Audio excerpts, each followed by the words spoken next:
Oo, eh. So, Ewan I ko fell in sa love. presence. Parang I Opo. fell in love with philosophy. Wala akong plano, career path, but I fell in love with it. So, I took up all the philosophy subjects. Opo. Malay ko bang magkakaroon ako ng trabaho na philosophy ang linya. Gusto kong maging filmmaker. Okay? So, life is what happens to you nga, sabi, while you're busy making plans. Diba? So, hindi ako nag-ooperate in that sense, you know. I would say mas malalim yung hugot. Opo. Hindi ako nagtuturo para lang ako may trabaho and pay the bills, you know. But I'm so grateful. I corrupt the minds of the youth and I get paid for it. Thank you very much, di ba? but the joy, if I do not find joy in whatever it is that I'm doing, I stop doing it. Opo. Okay? But the joy kasi is not just happiness na positive. Yun nga po eh. It also includes the negative. Yung negative eh. Yung DLSU po siya is a lot of work. I was there the entire pandemic, you know, made certain sacrifices, but not sacrifice when you come from love. So, you know, you say yes to it eh. Oo, so parang 14 days a day, Opo. 14 hours a day, wala kang day off. Pag naisip mo talagang, and yet, how can I not do it?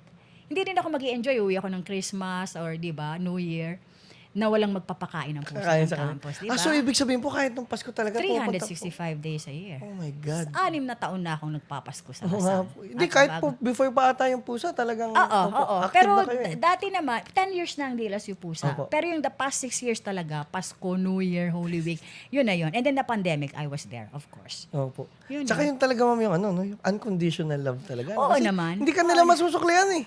Oo, it Mga doesn't pusa, matter. opo. Kaya nga. Well, actually, hindi ka masusuklian in terms of what you can determine rationally. Opo. But the fact that they're alive, you know, anong reward nito? That they're healthy, that they're alive. Walang yun, kinalaman sa inyo po. Di ba? Yung walang kinalaman sa ego mo. Okay. Walang kinalaman sa ego mo. Pero kunyari po ba kung sa usapang ego na, ayun nga po, feeling ko kung evolutionary perspective naman po, na siguro po, meron pong parang may rason si evolution kung bakit niya finorm yung ego natin from a very instinctive. No, the ego Opo. can have its own fulfillment. Opo. Kaya ako hindi titigil doon kasi there's another kind of fulfillment and joy na nakita mo na lampas doon. Di ba masarap ang maraming pera for your own sake, the branded, pero hindi na yun eh. Car o cat? I could have bought 3 SUVs with what I've spent. It makes me happy to a certain degree na meron kang car, di ba? But the cats make me happier. Opo. Yeah, yung leather sofa ko, lumabas ang intestines. Ini-scratch ng mga pusa. Yung iba, ang mahal niyan, di ba? Sa ilang taon po ba? Nakailang palit na kayo ng mga Diba? gamit? Wala na. I removed my furnitures. I had to change my lifestyle, remove the ceramics, gave up a little bit of my garden. Opo. And you are accommodating precisely. Gets. Diba? So, pinangatawanan mo na. And Opo. the cats make me happier. Opo. If I may ask, ma'am, why cats? Well, hindi ako makapag-rescue ng elepante. I like to help all animals if Opo. I can. Factory farming, di ba? That's why I stopped eating meat. Gets.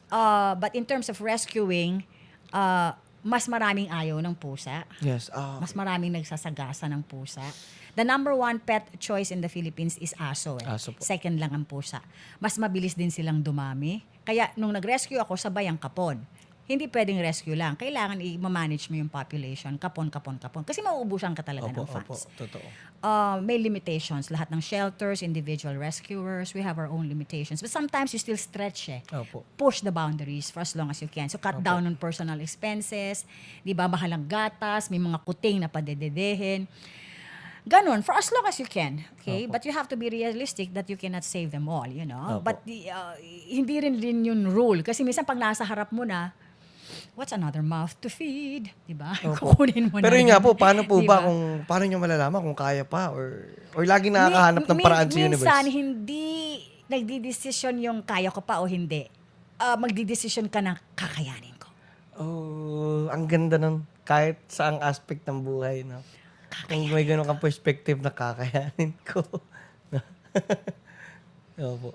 Ang ganda nun. Pag galing ka kasi sa utak, parang kaya ko pa ba o hindi, isasagutin ka niyan. Opo. Pero pag galing ka pa sa mas malalim, minsan parang baka hindi na, pero kakayanin. Kakayanin ko. And so far naman po, laging kinakaya. No? Tsaka saan manggagaling yung ganun? Opo. Sa pagmamahal yan. Pagmamahal Mga talaga. padre de pamilya, madre de pamilya, mga, di ba? Opo. Parang ang hirap, pero kakayanin ko. Opo.